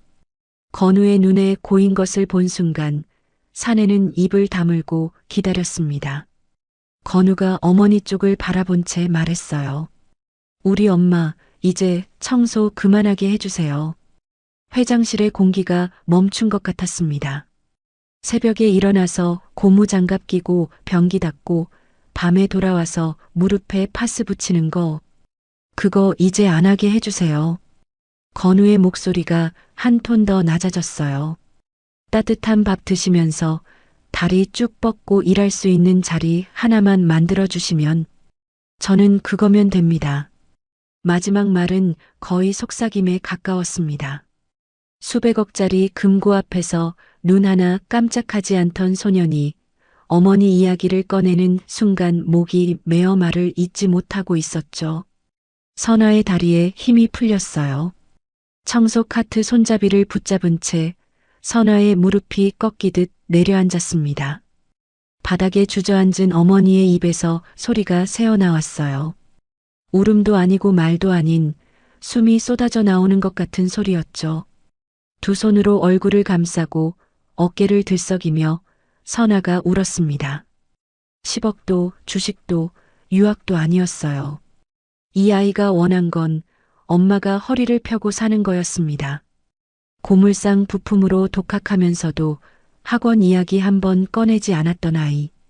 식탁 위에 학원 전단지를 놓고 방으로 들어갔다가 싱크대 앞에서 우는 어머니의 등을 보고는 다시는 그 이야기를 꺼내지 않았던 아이. 반지하 방에서 낡은 모니터에 불을 켜며 엄마 나 이제 학원 안 가도 되라고 웃던 아이. 그 아이가 수백억짜리 금고를 열어놓고 세상에서 가장 돈 많은 어른이 뭐든 해주겠다고 한 그 자리에서 달라고 한 건 딱 하나. 엄마가 쓰레기통을 안 비우는 것. 최 대표의 코끝이 시뻘개졌어요. 사내가 고개를 돌려 창밖을 바라봤습니다. 바다가 보였어요. 오후에 햇살이 수면 위에서 부서지고 있었습니다. 입술을 꽉 깨물고 눈을 몇 번이고 깜빡였지만 결국 참지 못했어요. 두 줄기 눈물이 사내의 볼을 타고 흘러내렸습니다. 최 대표만이 아니었어요. 오 국장이 고개를 숙이며 손등으로 눈시울을 훔쳤고 김 교수는 안경을 벗어 셔츠 자락에 문지르는 척하며 얼굴을 돌렸습니다. 임원 한 명이 넥타이 매듭을 풀며 천장을 올려다봤는데 목젖이 크게 움직이는 게 보였어요. 보안 요원조차 기침을 하며 고개를 돌렸죠. 회장실에 서 있는 어른들 중에 눈이 마른 사람은 아무도 없었습니다. 건우가 시선을 돌렸어요. 회장실 한쪽에 보안 요원 옆에 앉아 있는 강동석이 보였습니다. 사내는 고개를 숙인 채 두 손을 무릎 위에 얹고 있었어요. 모든 것이 끝났다는 걸 아는 사람의 자세였죠. 건우가 강동석을 향해 말했어요. 그리고 대표님, 하나만 더요. 최 대표가 젖은 눈으로 건우를 바라봤습니다. 강 이사님 딸 수진이 무사히 수술받게 해주세요. 강동석의 고개가 번쩍 올라왔어요. 눈이 충혈된 사내가 믿을 수 없다는 얼굴로 건우를 바라봤습니다. 자기 때문에 금고가 잠기고 회사가 벼랑 끝에 몰리고 이 소년이 목숨을 걸듯 싸워야 했는데 그 소년이 지금 자기 딸을 살려달라고 하고 있는 거였어요. 강동석의 눈앞에 수진이의 얼굴이 떠올랐습니다. 병원 침대 위에 누워있는 12살짜리 딸. 팔뚝에 수액줄이 꽂혀 있었고 볼에서 혈색이 빠져 있었어요. 면회를 가면 아이는 항상 웃으려고 했습니다. 수술 날짜가 잡힌 날 의사가 강동석을 복도로 불러냈습니다. 수술비 액수를 듣는 순간 사내의 머릿속이 하얘졌어요. 통장 잔고, 대출한도, 팔 수 있는 재산, 전부 합쳐도 반에도 미치지 못했습니다. 복도 의자에 주저앉아 천장을 올려다보는데 수진이가 병실 문 틈으로 아빠를 부르는 소리가 들렸어요. 아빠 어디 갔어? 빨리 와. 그 목소리를 듣는 순간 강동석의 세상에서 옳고 그름의 경계가 무너져 내렸던 거였습니다. 그 아비에게 지금 건우가 말하고 있었어요. 돈 때문에 소중한 걸 잃어버리는 슬픔은 이제 그만 보고 싶거든요. 강동석의 얼굴이 무너졌습니다. 두 눈에서 눈물이 쏟아졌고 고개를 떨구며 온몸을 떨었습니다. 미안합니다. 라고 말하려 했을 거예요. 하지만 그보다 먼저 울음이 터져나왔고 사내는 두 손으로 얼굴을 감싼 채 어깨를 들썩였어요. 건우가 한 발짝 다가가 강동석의 어깨에 손을 올렸습니다. 16살 소년의 손이 50줄 사내에 떨리는 어깨 위에 얹혀진 거였어요. 건우는 아무 말도 하지 않았습니다. 그냥 거기 서서 울고 있는 아버지의 어깨를 잡아주고 있었어요. 최 대표가 건우의 손을 다시 한번 꽉 쥐었습니다. 약속한다. 전부 다. 최 대표가 강동석에게 걸어갔습니다. 바닥에 앉아 울고 있는 사내의 앞에 쪼그려 앉으며 손을 내밀었어요. 동석아, 일어나. 수진이 수술비는 내가 댄다. 네 딸이 아니라 내 조카니까. 강동석이 젖은 눈으로 형을 올려다봤어요. 내밀어진 손을 한참 바라보다가 떨리는 손으로 잡았습니다. 최 대표가 그 손을 잡아 끌어 일으켜 세웠어요. 두 사내가 마주서서 서로를 바라봤습니다. 울다가 웃고 웃다가 또 울 것 같은 얼굴이었죠. 회장실의 시간이 멈춘 것 같았어요. 열려있는 금고의 푸른빛과 창밖의 금빛 햇살 사이에서 울고 있는 어머니와 울고 있는 아버지와 눈시울이 붉어진 소년이 같은 공기를 나누고 있었습니다. 그리고 1년이 흘렀습니다. 여름이 오고 가을이 지나고 겨울을 넘기고 봄이 돌아왔어요. 그리고 다시 초여름이 찾아왔습니다. 새벽 6시 반지하가 아닌 작은 빌라 2층 방에서 알람이 울렸어요. 선아가 눈을 떴습니다. 창문으로 아침 햇살이 들어오고 있었어요. 반지하 방에서는 볼 수 없었던 빛이었습니다. 진짜 햇살이 비치는 방. 선아는 매일 아침 그 빛을 보며 잠에서 깨면서도 아직 익숙해지지 않았어요. 선아가 부엌으로 갔습니다. 새벽 4시가 아니라 6시였어요. 2시간이 더 늘어난 거죠. 그 2시간이 얼마나 큰 차이인지 겪어보지 않은 사람은 모릅니다. 무릎이 쑤시지 않은 채로 아침을 맞는다는 것, 파스 냄새가 아닌 햇살 냄새로 하루를 시작한다는 것. 그게 선아에게는 매일 아침 작은 기적이었어요. 건우 도시락을 싸면서 선아는 코끝이 간질거렸습니다. 1년 전에는 밥 위에 김치 하나 올리기도 빠듯했는데 지금은 계란말이며 소시지며 나물 반찬까지 가지런히 올려줄 수 있었어요. 반찬 하나를 더 올릴 때마다 선아의 입꼬리가 조금씩 올라갔습니다. 도시락을 싸고 나서 선아는 옷장을 열었어요. 연한 베이지색 블라우스와 감색 재킷이 걸려 있었습니다. 1년 전 최 대표가 직접 백화점에서 사다 준 거였어요. 처음 받았을 때 선아는 한참을 만지작거리기만 했습니다. 이런 옷을 입어본 적이 없었거든요. 작업복이 아닌 옷을 고무장갑이 아닌 맨손으로 만지는 게 어색해서 옷걸이에 걸어놓고 일주일을 바라보기만 했었죠. 지금은 매일 아침 그 옷을 입습니다. 블라우스 단추를 채우고 재킷을 걸치고 거울 앞에 선 선아는 자기 모습을 한참 들여다봤어요. 허리는 아직 완전히 펴지지 않았지만 1년 전보다는 조금 나아졌습니다. 손가락의 밴드는 사라졌고 갈라져 있던 손끝이 조금씩 아물어가고 있었어요.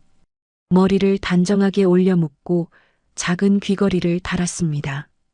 버스를 타고 출근하는 길이 달라져 있었습니다.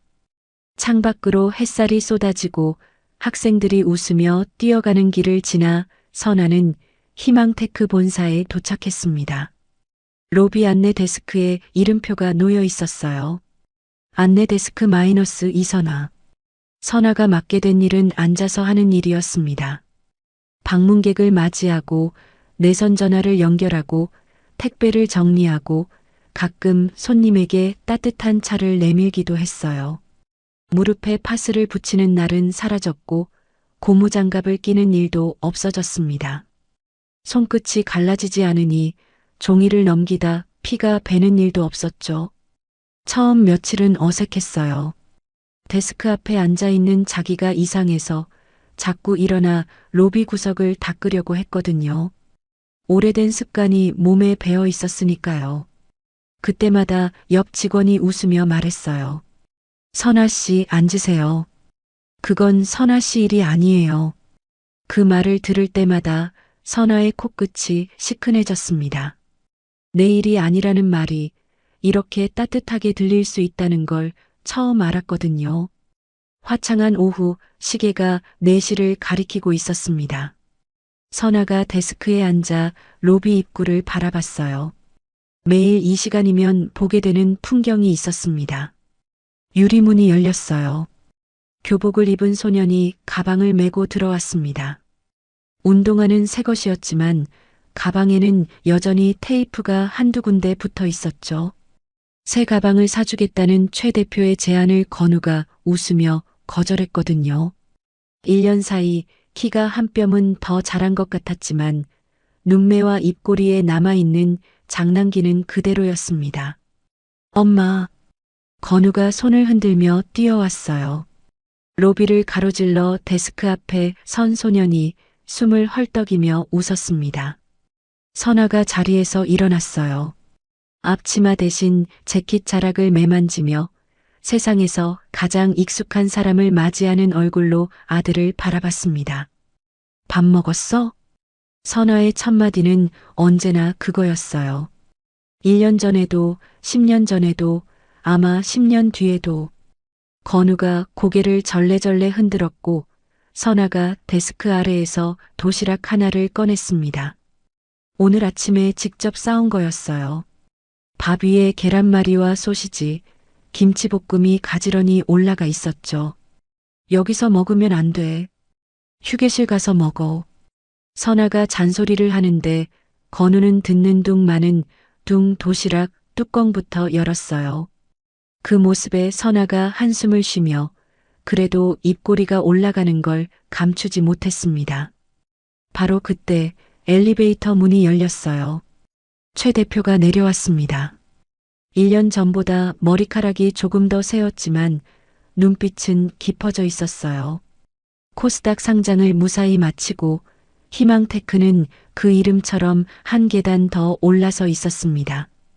최 대표의 옆에 한 사내가 나란히 서 있었습니다. 강동석이었어요.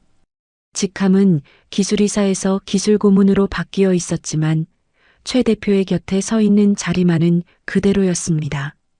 1년 전 보안 요원에게 끌려 들어오던 그 모습과는 딴 사람 같았어요. 양복은 깔끔했고 등은 곧았으며 눈 밑에 그림자도 거의 사라져 있었습니다. 회사에 끼친 손해는 강동석 본인이 자진해서 갚아나가고 있었고 최 대표는 그 과정을 묵묵히 지켜봐주고 있었죠. 그리고 강동석의 손을 잡고 한 소녀가 서 있었어요. 12살쯤 되어 보이는 아이였습니다. 볼에 혈색이 돌고 까만 머리카락을 양갈래로 묶은 채 아버지의 큰 손을 꼭 잡고 있었어요. 수진이었습니다. 수술은 성공적이었고 석 달 전에 퇴원했다고 했어요. 퇴원하던 날 강동석이 딸을 안고 병원 로비에서 한참을 울었다는 이야기를 선아는 최 대표에게 전해 들었습니다. 최 대표가 건우를 발견하고 환하게 웃었어요. 왔구나. 건우가 도시락을 들고 벌떡 일어섰습니다.